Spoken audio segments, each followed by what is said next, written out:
কখনো ভেবে দেখেছেন একটা প্রাচীন বইয়ের মাত্র একটা অধ্যায়ের মধ্যে এমন কী শক্তি থাকতে পারে যা কিনা আপনার পূর্বপুরুষদের ভাগ্য পর্যন্ত বদলে দিতে পারে?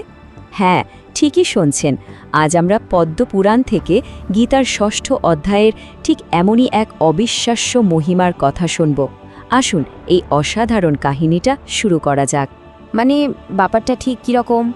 আমরা কি সত্যি শুধু কয়েকটা মন্ত্র পড়ে আমাদের সেই সব প্রিয়জনদের আত্মার পথ বদলে দিতে পারি যারা আজ আর নেই? ভাবলেই কেমন অবাক লাগে, তাই না? এই প্রাচীন গল্পটা কিন্তু আমাদের ঠিক এই গভীর প্রশ্নের সামনেই এনে দাঁড় করায়। চলুন দেখি উত্তরটা কি। একবার ভাবুন তো, আপনি কোনো দেবতার মুখ থেকে সরাসরি একটা গোপন রহস্য শুনছেন। ব্যাপারটা ঠিক তেমনই, কারণ এই কাহিনীটা কোনো সাধারণ গল্প নয়। এটা আসলে একটা দিব্য বাণী যা স্বয়ং ভগবান বিষ্ণু তার সবচেয়ে বিশ্বস্ত সঙ্গী গরুড়কে শুনিয়েছিলেন। তাই এর প্রত্যেকটা শব্দে একটা স্বর্গীয় শক্তি আছে, একটা আলাদা ভাইব্রেশন আছে।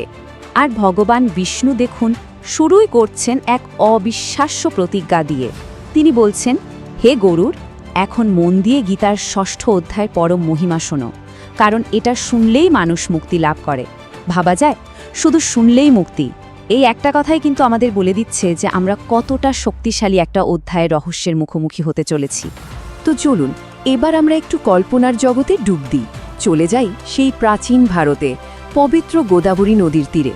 চোখটা বন্ধ করলে হয়তো নদীর জলের কুলকুল শব্দ, বাতাসের আওয়াজটাও শুনতে পাবেন, কারণ আমাদের এই অবিশ্বাস্য কাহিনীর শুরুটা ঠিক এখানেই। এই নদীর পাড়েই ছিল এক বিশাল আর খুব সমৃদ্ধ শহর। নাম তার প্রতিষ্ঠানপুর, মানে প্রতিষ্ঠানপুর।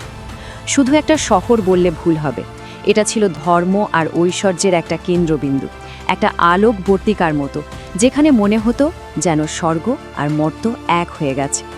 আর এই অসাধারণ শহরটার শাসক ছিলেন তেমনই একজন অসাধারণ রাজা।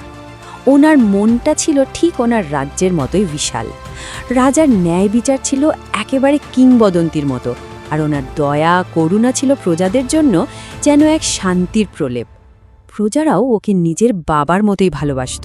কিন্তু দেখুন, এত ঐশ্বর্য, এত সম্মান কিছুই রাজার মনের ভেতরের ঝড়টাকে শান্ত করতে পারছিল না।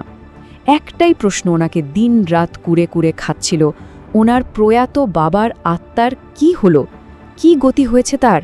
এই চিন্তাটাই যেন ওনাকে ভেতর থেকে শেষ করে দিচ্ছিল।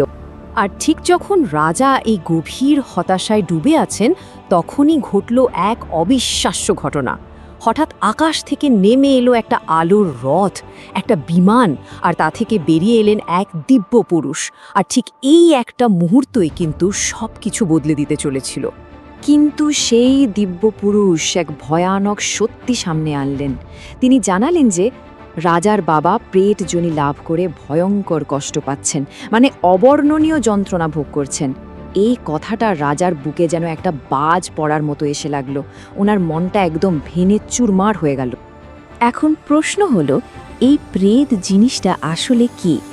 সহজ করে বললে ভাবুন, এমন একটা আত্মার কথা যে দুটো জগতের মাঝে আটকে গেছে, শান্তি পাচ্ছে না, এক অতৃপ্ত আত্মা যে কিনা অনন্ত যন্ত্রণা ভোগ করে চলেছে। এক কথা শুনে তো রাজার বুকটা একদম ভেঙে গেল। তিনি মাটিতে বসে পড়লেন, দু চোখ দিয়ে জল গড়িয়ে পড়ছে। তিনি সেই দিব্য পুরুষের কাছে একেবারে আকুতি করে জানতে চাইলেন, দয়া করে বলুন, আমি কি করলে আমার বাবাকে এই নরক যন্ত্রণা থেকে মুক্ত করতে পারবো? তখন সেই দিব্য পুরুষ মুক্তির একটা পথ দেখালেন। পথটা শুনতে খুব সহজ, কিন্তু এর গভীরতা অনেক।